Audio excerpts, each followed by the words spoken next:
7일 일본은 미쓰비시 중공업의 항공기 개발 사업 완전 철수 발표 기자회견으로 뒤숭숭했습니다. 공개적으로 기술력이 부족했다. 더 이상 연구 개발에도 따라갈 능력이 없다. 조금 더 개발한다고 해도 성공할 가능성이 전혀 없다. 라고 밝혔기 때문입니다. 미쓰비시 중공업의 단호한 발표에 일본 언론도 큰 충격을 받고 왜 이렇게 되었는가 라는 분석 기사를 쏟아내고 있습니다. 일본 언론은 속보로 미쓰비시 중공업의 발표를 보도했습니다. 대부분 히노마루 Z의 꿈은 이제 환상이 되어버렸다 라며 충격 상황을 전하고 있습니다. 미쓰비시 중공업은 기자회견에서 국민으로부터 많은 기대를 받았지만 결국 완전히 철수하기로 했다. 개발을 재개하기에는 사업성이 전혀 없다 라고 밝혔습니다. 그리고 그동안 완성되지 않은 제트기라도 주문해준 일본 항공사들에게 깊은 감사를 드린다고 인사했습니다. 그동안 일본 항공 등 일본 국적 항공사들이 25대, 32대 등으로 총 267대를 주문해 주었기 때문입니다. 미쓰비시 중공업은 한번 비난을 받더라도 단호하게 포기한다 라고 발표해야 할 상황에 몰렸습니다. 지난 10월 발표 이후에도 계속 밑빠진 독에 물붓기로 엄청난 자금이 낭비되어 왔기 때문입니다. 최근에도 미국에서 형식 승인을 받을 것인지 문의하면서 1,000억엔의 비용을 요청했습니다. 결국 미쓰비시 중공업은 완전 철수, 이제 모든 것을 다 포기한다 라는 확실한 발표를 하기로 결단했습니다. 특히 제트기를 개발할 수 있다고 생각했었다. 그러나 기술력이 부족했다. 고도화된 민간 항공기에 대한 이해가 부족했다는 것을 인정한다 라고 구체적으로 철수 이유를 밝혔습니다. 이후 구구절절 완전 철수 이유를 기술력 부족과 함께 따라갈 수 있는 기술이 아니었고 우리는 그런 실력이 못 된다 라고 설명했습니다. 확실하게 왜 포기하게 되었는지를 명확하게 이야기해야 일본인들로부터 여러 말들이 나오는 것을 방지할 수 있기 때문입니다. 미쓰비시 중공업은 향후 일본산 전투기 개발에 주력하겠다고 입장을 밝혔습니다. 최근 일본 정부가 일본도 국산 전투기 개발을 할 것이라고 밝혔기 때문입니다. 현재로서는 일본에서 전투기를 개발할 수 있는 기업은 어차피 미쓰비시 중공업뿐입니다. 미쓰비시 중공업은 정부에서 수조엔에 달하는 개발 비용을 주면 전투기는 개발할 수가 있다 라고 큰 소리를 치고 있습니다.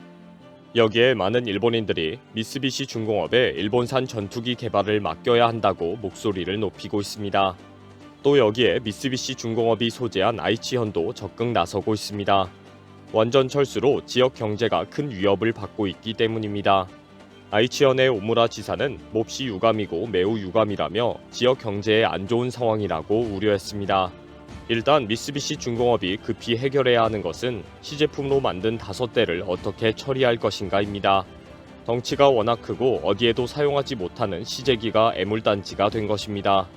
테스트를 한다고 미국에 보낸 4대의 시제기를 어떻게 처리할 것인지도 화제입니다.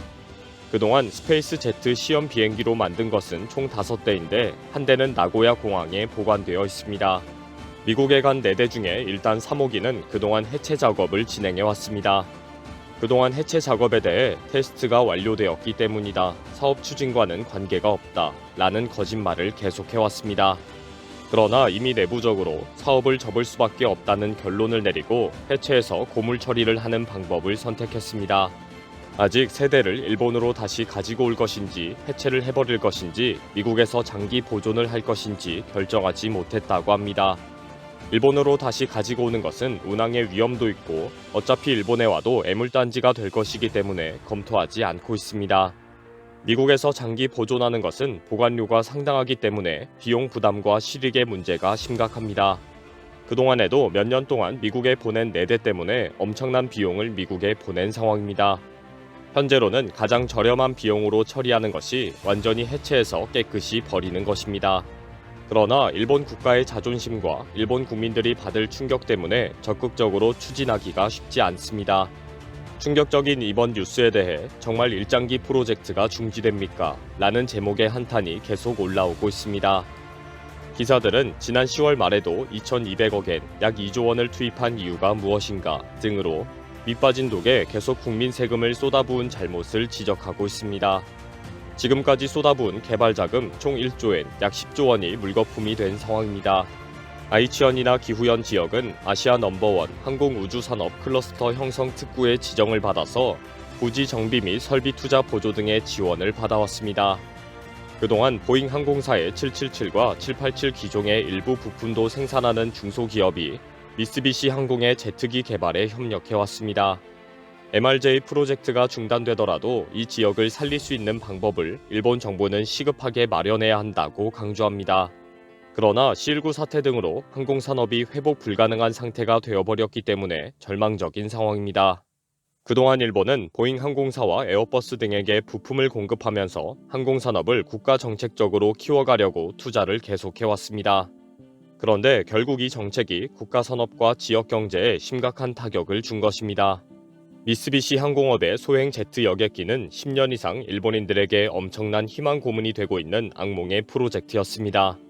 10년 동안 개발 완성, 시험 비행, 납품 연기 등을 계속 반복하면서 아직도 한 번도 제대로 납품을 못한 상황이기 때문입니다. 그동안 90석급도 제대로 못 만들면서 규격 문제가 부딪히니까 100석과 70석 제트기도 동시에 만들어 보겠다고 계속 개발 계획만 늘어난 것입니다. 지난 2월에는 2020년 첫 납품을 결국 취소하면서 스페이스 제트 6번째 납품 연기라는 뉴스가 언론에 도배를 했습니다. 이런 취소 발표와 함께 2021년에는 반드시 납품 가능하다. 2019년 결산은 1753억엔, 약 1조 9천억 원의 손실이 발생했다.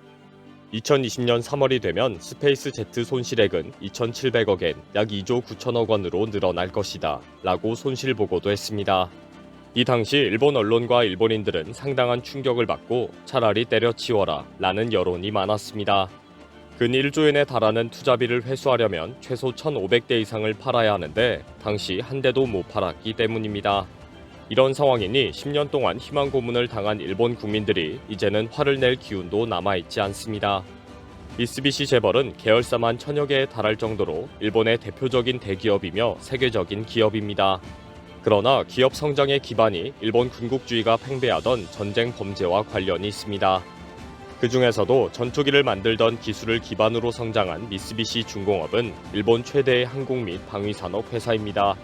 최첨단 전투기를 만들겠다는 목표를 가지고 미국 보잉과 협력해서 일본의 조립 및 검사 라인을 깔고 협력하고 있기도 합니다. 그러나 작년 4월에는 처음으로 조립한 F-35A 스텔스 전투기가 태평양 해상에 추락하는 바람에 발칵 뒤집어진 적이 있습니다. 대당 1,000억 원이 넘는 최신 전투기의 추락 원인을 놓고 조립 과정에 문제가 있었던 것은 아닌지 분석이 나오기도 했습니다. 미쓰비시 중공업은 죗값을 회피하는 몇 년 동안 천벌을 계속 받고 있습니다. 마찬가지로 일본도 수많은 억울한 영령들이 결코 용서하지 않을 것입니다.